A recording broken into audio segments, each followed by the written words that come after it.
et écrit vous êtes redevable de 600 euros. 600 euros. Oui, alors moi c'est Doussaï, j'ai 24 ans, j'ai visité plus de 100 pays dans le monde et j'organise en parallèle des voyages, je suis un travel planner. J'organise des voyages des personnes qui souhaitent voyager et découvrir le monde comme moi. Alors ça fait bientôt 7 ans que je voyage maintenant.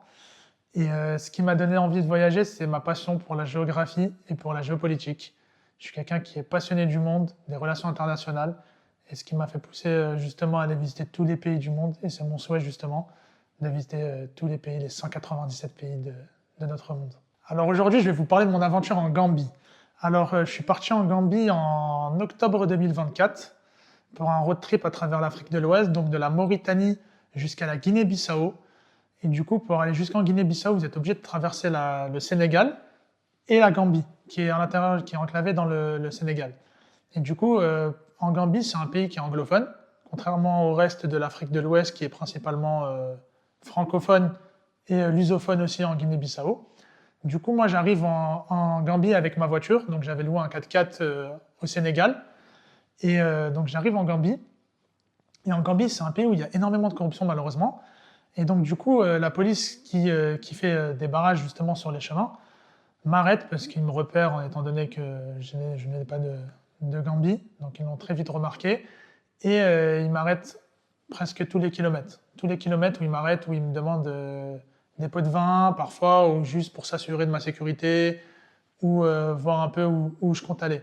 Du coup, je leur explique mon parcours et que je comptais visiter leur pays, la Gambie, qui est déjà un très beau pays d'ailleurs, avec le fleuve Gambien. Et je leur disais justement que voilà, je comptais visiter leur pays, que c'était ma première fois ici en Gambie, et que mon objectif, c'est justement d'aller jusqu'en Guinée-Bissau. Et du coup, à un moment, j'arrive sur un barrage, donc vers la région de Bara, pour ceux qui connaissent, qui est juste avant de prendre le bateau pour arriver justement à Banjul, qui est la capitale de la Gambie. Et quand j'arrive au ferry de Bara, donc il y a un barrage justement avant la ville de Bara, et sur ce barrage-là qui m'a vraiment marqué, d'où la claque, justement, c'est qu'un policier, il essaie de justement trouver une infraction pour essayer d'avoir un peu, bon c'est un peu fréquent malheureusement en Afrique, mais essayer d'avoir un peu un petit pot de vin, etc. pour qu'il me laisse passer. Sauf que lui, il a été très gourmand, il m'a demandé un très gros pot de vin. Et du coup, à plusieurs centaines d'euros. Pour être précis, à 600 euros à peu près. Du coup, moi, je lui avais dit que voilà, j'avais pas forcément cet argent-là à lui donner, etc. Et que je pouvais l'aider justement à lui donner un petit billet, justement petit tips, toujours avoir des petits billets dans sa poche pour justement pouvoir laisser passer. Donc oui, c'est de la corruption, mais malheureusement en Afrique, c'est le système qui veut ainsi et que ça fonctionne comme ça dans les faits, même si dans la loi, c'est pas comme ça. Donc je lui explique justement le fait que voilà, je souhaite visiter Banjul et que voilà, j'ai pas 600 euros à lui donner pour passer le dernier checkpoint. Et du coup, lui, il veut rien savoir, il me met sur le côté, il prend mon permis, il prend ma carte grise, il me dit, écoute, il essaie de trouver une infraction, il a réussi à trouver l'infraction, c'est qu'en fait, j'avais pas le triangle. J'avais pas de triangle de présignalisation sur les voitures quand vous faites un accident. Et du coup, il trouve, une excuse en disant, ouais, c'est super dangereux pour toi, toi, t'es un touriste ici, si t'as un accident, t'es obligé d'avoir le triangle, etc. Si t'as pas le triangle, c'est super dangereux et tout. Et donc, moi, ce que je lui ai dit, bon, ok, j'ai pas le triangle, c'est vrai, c'est une infraction, mais Dieu sait qu'en Afrique, quand vous arrive quelque chose, il y a de l'humanité, enfin, il y a de l'humanisme énormément, tout le monde vient de vous aider, etc. On est plus dans un pays où il y a de l'entraide, où il n'y a pas besoin forcément de poser un triangle à 100 mètres de la voiture et d'attendre que le dépanneur arrive pour soulever ta voiture. Donc, c'est plutôt un pays où on t'aide, où on vient, enfin, une région du monde où on t'aide, on n'hésite pas à venir te donner un coup de main, et même parfois sans attendre rien en retour. C'est pour ça que j'aime beaucoup l'Afrique. Et je lui expliquais que bon, ok, j'ai pas le triangle, mais voilà, genre, pas forcément obligé de me verbaliser sur ça. Et lui, il voulait rien savoir. Donc, vu qu'il avait trouvé l'infraction du triangle, il me dit ouais, bah, t'as pas le triangle, c'est une amende. Du coup, il me sort un petit papier comme ça, un papier qui était déjà imprimé avec son arnaque en fait, parce que pour moi c'est de l'arnaque. Il me sort son papier avec l'arnaque et écrit vous êtes redevable de 600 euros. Je me dis 600 euros. Je dis mais tu sais que j'ai fait l'Islande, j'ai fait la Suisse, j'ai fait Singapour, c'est pas des amendes à 600 euros. Tu vas pas me dire qu'en Gambie, Là où le SMIC, il est à environ 100 euros par mois, 600 euros l'amende pour un triangle surtout. Il me dit non, c'est 600 euros, faut payer maintenant, sinon tu bouges pas. Ok. Moi, tête dure que je suis, je décide de rester sur le côté. Donc du coup, j'attends, j'essaie de la jouer à l'usure.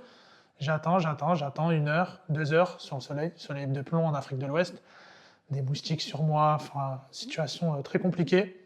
Et à un moment, je commence à craquer, je vais le voir, je lui dis écoute, 600 euros, t'abuses un peu, moi j'ai jamais vu ça, moi je suis juste là pour visiter le pays. Enfin vraiment, c'est pas cool de mettre des amendes comme ça, il y a pas beaucoup de touristes qui osent faire ça. Moi j'essaye de montrer une belle image du pays, etc. Enfin, laisse-moi passer et ok, si tu veux, je paye une amende, je suis d'accord, comme dans tous les pays, quand vous êtes verbalisable, vous devez payer une amende et là je le comprends totalement. Mais par contre, pour payer une amende à 600 euros pour un triangle, faut pas pousser mes mains dans les orties, comme on dit. Et du coup, il me dit non, c'est 600 euros, no negotiation. Mais il laisse un petit sourire qui laisse faire paraître que, ok, bon, vous voyez, c'est l'Afrique, les gens ils sont joyeux, etc. Donc, qu'est-ce que je fais? Donc là, j'ai l'idée du siècle, c'est que je lui dise, ok, je suis d'accord de payer les 600 euros, mais à une seule condition, c'est que, en fait, on va arrêter les prochaines personnes qui vont passer sur la route. Donc, du coup, j'accepte donc de payer les 600 euros à une condition, si la prochaine personne qui l'arrête a bien le triangle dans sa voiture. Et donc, il rigole, il sourit, il me dit ok, let's go. Et donc, on part sur le lieu pour arrêter les personnes, justement, donc sur le barrage. Et donc, une voiture, elle passe. Au début, c'était un bus qui passait, donc on ne l'a pas arrêté. Ensuite, il y a une voiture qui passe. Donc, j'arrête la personne. Donc, moi, je me suis transformé en policier pendant 20 minutes. Donc, j'arrête la personne. Je dis hello, sir. How are you? Good? Yes. Do you have the triangle? Huh? The triangle, yes. Do you have it? Il me dit what is that? Genre, il comprend pas trop. Et je lui dis je lui montre la photo du coup. Je lui montre la photo du triangle. Et là, il regarde. Il me dit are you serious? Genre, traduction, est-ce que tu es sérieux? Il dit yes. Et il rigole. Il me dit bro, here is Africa. Je dis, il rigole. Et là, je regarde le policier qui était juste à côté. Et je dis, here it's Africa. Et il rigole. Il me rend mon permis, il me rend ma carte grise, il me dit, go man. Et après, je pars et voilà. Donc, j'ai pas payé les 600 euros et j'ai esquivé l'amende d'infraction. Alors, pour l'émotion, la première émotion que j'ai reçue, c'était plutôt de la fatigue parce que j'avais enchaîné plein de barrages juste avant. On m'a arrêté une vingtaine de minutes. Donc peut-être pas, pas autant des 3 heures avec lui. Donc j'étais assez fatigué. Et c'était un peu le boss final en fait. En fait, j'avais l'impression d'arriver dans un jeu et j'avais tué toutes les personnes juste avant et j'arrivais devant le boss final, the boss qu'il fallait passer quoi. C'était la même émotion. Et du coup, le boss final, c'était très dur. Et c'est pour ça que ça a duré plusieurs heures. Mais à la fin, au final, quand j'ai réussi, c'était comme une délivrance en fait. C'était je dis, si j'ai réussi à passer ça, c'est bon, je suis prêt à tout là. Même pour après, même pour la Guinée-Bissau, je suis prêt à tout. Et donc voilà, c'était vraiment une émotion spectaculaire. Alors, un mot de la fin, si je peux donner un conseil, c'est surtout ne jamais vous laisser abattre et surtout ne pas hésiter à essayer en fait. Vous ne perdez rien et surtout qu'en plus, ça crée justement une certaine proximité avec ce genre de personnes quand vous voyagez, quand vous êtes à l'autre bout du monde. Les personnes aiment beaucoup.